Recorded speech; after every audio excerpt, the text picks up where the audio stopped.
Қамбар батыр батырлық эпосына 135 жыл толуына орай оқуға құштар оқырман жобасын насихаттау мақсатында қазақтың көне эпос атты тарихи сағатты бүгін сіздердің назарларыңызға ұсынамын.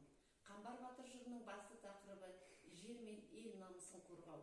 Оқиға Әзімбайдың байлығы мен сұлу қызы Назым суреттеледі. 18 жасқа толған Назымның жар іздеген назынан басталады.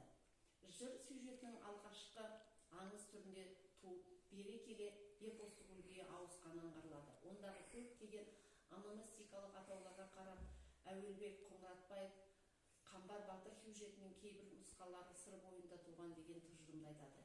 Кезінде Мұхтар Әуезов, Сәбит Мұқанов, Смирнова, Қоңыратбаев, Ғабдуллин тағы басқа ғалымдар зерттеп пікірлерін айтқан. Қамбар жыры бұрынғы замандардан бері қарай ауызша айтылатын жыр болған. Басында ең алғаш өлең болған кезінде де жазылып айтылған емес. Сондықтан оның өлеңдік құрылысында сол ауызша жыр ерекшеліктері бар. Кітапханамыздың тұрақты оқырманы Ықылас қысқаша мағлұмат берсін. Қамбар батыр өзінің батырлығымен халқын елін аштықтан аман сақтап, аң аулап, өзінің елін асыраған. Келесі сөз кезегін тұрақты оқырманымыздың жүге береміз. Балалар мен сендерге Қамбар батырдың өлеңінен бір үзінді оқып берейін.